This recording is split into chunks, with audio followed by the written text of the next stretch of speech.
Olá, meu nome é Vitor Rocha, sou aluno do curso de licenciatura em História. Olá, meu nome é Brian Anner, também aluno do curso de licenciatura de História.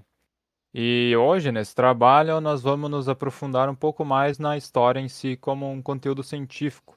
Vamos entender os seus métodos científicos, a sua identidade epistemológica, o modo de se fazer história no geral, e também vamos compreender o que a história estuda e como ela faz isso, além da sua importância na sociedade. Então, primeiramente, qual é o campo de estudo da história? O campo de estudo da história é o homem, é a passagem do homem pelo tempo. Então, a história ela tenta buscar entender todas as ações do homem. Está intimamente ligada ao ser humano.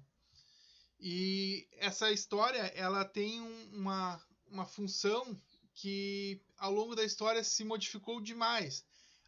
Em grande parte da história ela era respondida apenas com questões simples. Ela contava basicamente histórias de homens grandes e de guerras. A história ela era uma história assim mais pobre, né?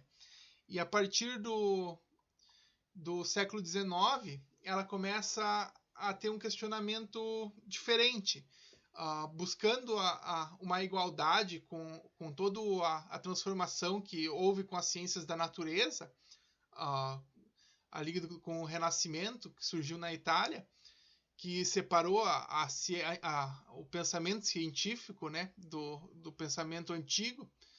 Então, tentando aproximar a história, essas ciências da natureza, o historiador francês Auguste Comte, ele no século XIX, ele cria o positivismo, que era uma forma de criar uma espécie de física social, que ele tentava dar a mesma exatidão da, das ciências da natureza às ciências humanas.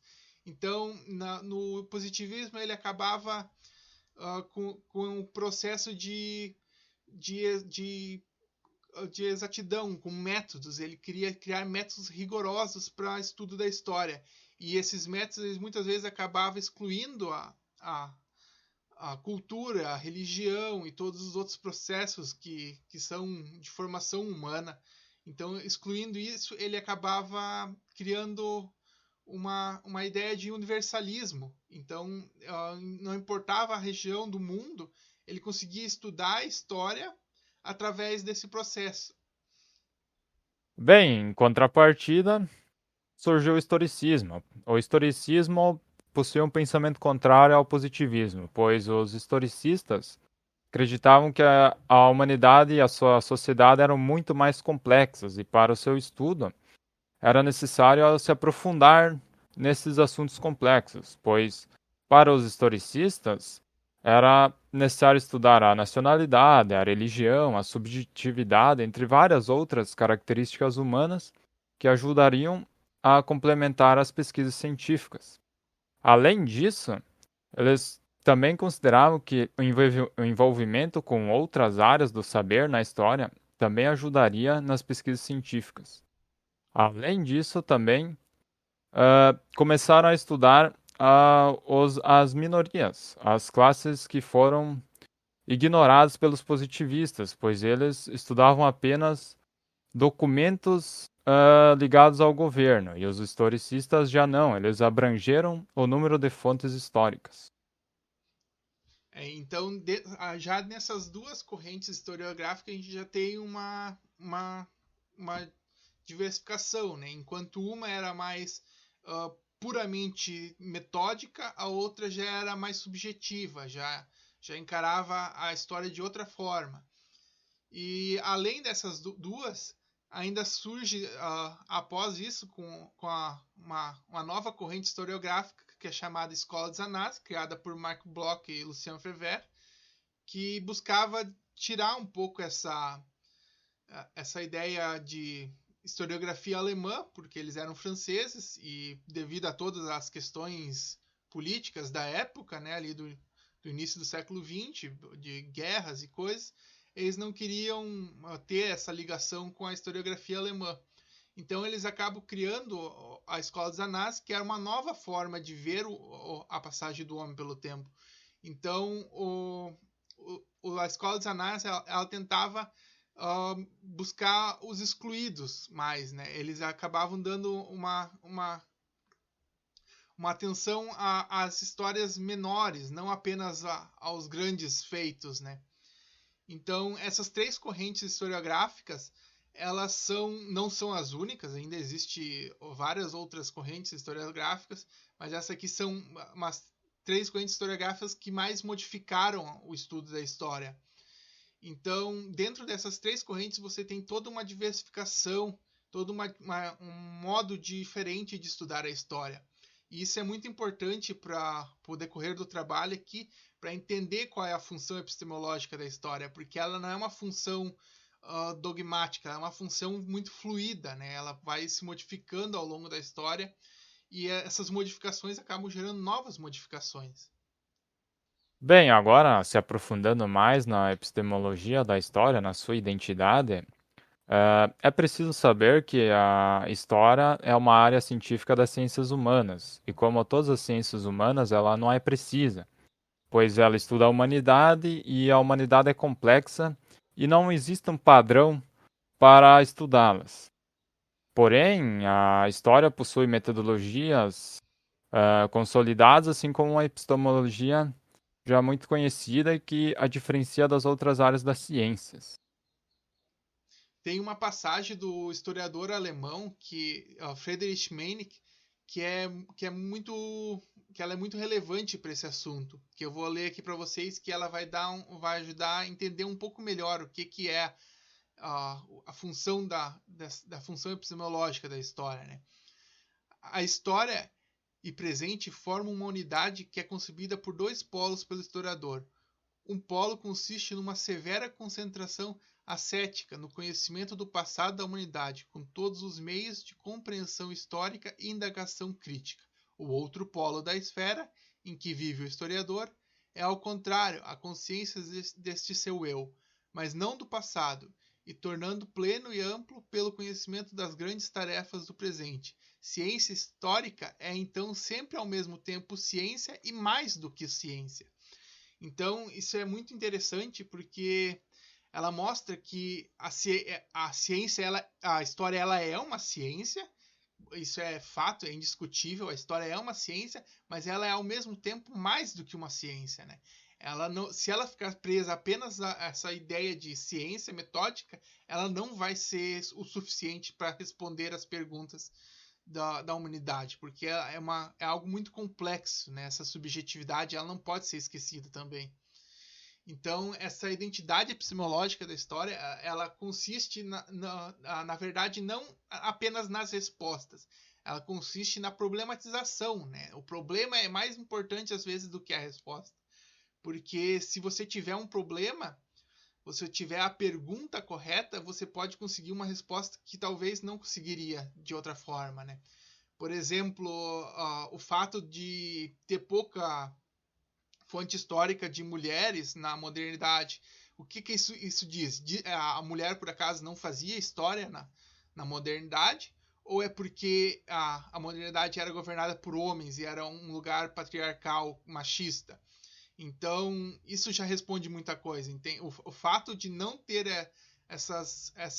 a mulher nessas fontes históricas já mostra isso, né? Então, fazendo a pergunta certa, você consegue respostas até mesmo no que não está na fonte, né? Então, isso é o total diferencial da epistemologia da ciência, né? Da história com as ciências naturais, né? Que as ciências naturais conseguem essa exatidão com métodos, e a história, se você apenas seguir esse método, não vai chegar num lugar tão profundo como este, né? Mas além dessa prerrogativa de buscar a subjetividade, é importante também que o historiador não fique apenas nesse lugar subjetivo, né? Ele precisa também, ao mesmo tempo, buscar um equilíbrio entre a subjetividade e o método, porque se ele for apenas subjetivo, ele vai ser controlado pela subjetividade dele, e isso é algo que o historiador não quer, Porque se ele acabar sendo controlado pela sua própria subjetividade, ele vai acabar produzindo anacronismos, ele vai acabar colocando a visão de mundo dele, que é contemporânea, em cima de um mundo que é passado, né? Então você não pode olhar o passado com os olhos do futuro, do presente. Então você precisa ter essa ideia de que é um equilíbrio entre método e subjetividade. Você não tem como excluir nenhum dos dois. Por isso, é importante sabermos que uma mesma fonte histórica possui mais de uma interpretação, pois a subjetividade dos historiadores está muito presente em suas pesquisas. Além disso, é importante o historiador estar muito ativo em sua comunidade, pois a todo momento há debates históricos para determinar como se vai estudar um determinado fenômeno ou objeto histórico. E a partir desses debates se criam novas verdades. Ah, Apesar de as pesquisas científicas históricas não serem muito objetivas, elas não deixam de ser científicas.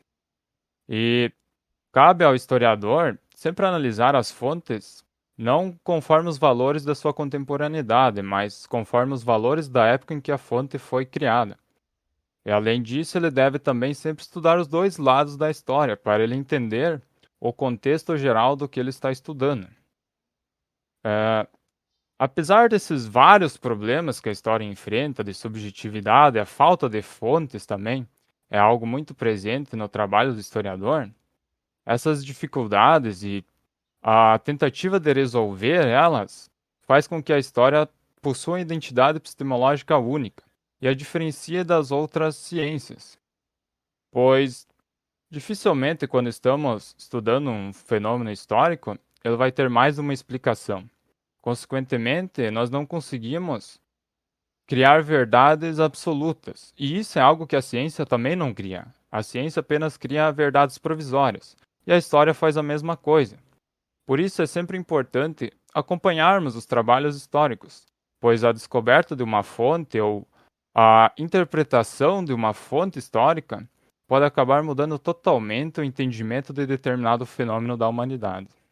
Bom, concluindo, a função epistemológica da história, ela na verdade é uma incerteza, né? Porque o conhecimento histórico ele é composto por perguntas que às vezes não têm uma resposta correta, né? Ele possui mais de uma resposta. Você consegue estudar a mesma fonte, consegue buscar respostas sobre cultura, sobre religião, sobre vários temas em apenas uma fonte. Então ele não vai possuir uma resposta única, como é nas ciências da natureza, né? Que 2 mais 2 sempre vai ser 4. Não tem como 2 mais 2 ser 5 ou 3.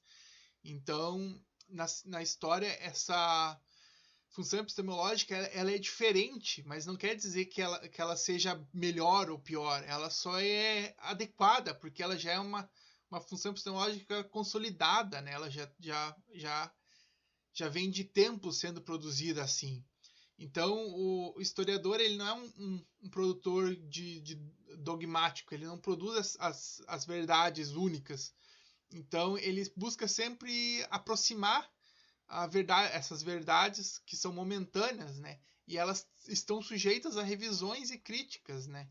Para nesse processo de crítica poder gerar um processo dialético, onde se essa verdade momentânea deixar de ser verdade, ela vai não quer dizer que ela vai deixar de ser um conhecimento, pois você vai poder aprender com esse conhecimento que deixou de ser verdade, né? Então, a busca do historiador ele não é ser um governador da razão, né? E sim, ele quer ser um farol que, para manter a epistemologia, ela vai manter o historiador no caminho correto, né? Ela não vai dar um método definitivo para o historiador. A epistemologia ela vai dar o caminho, vai dar a luz, a ideia para você conseguir, através da subjetividade e do método, desempenhar um papel adequado que possa ajudar na sociedade, né? Porque o trabalho do historiador não é apenas revisitar o passado, ele é também um trabalho de construção social, né? Que através da análise dos erros passados você consegue ser mais assertivo no futuro. E isso pode ser muito útil. Apesar da subjetividade do historiador estar muito presente no seu trabalho, o historiador tem em mente que ele tem que controlar a sua subjetividade e tentar fazer o trabalho mais objetivo possível. Claro que não vai ser exato como as ciências, como o Vitor falou, mas ciências naturais. Mas é possível controlar, até porque o historiador não faz suas pesquisas para dizer quem está certo ou está errado.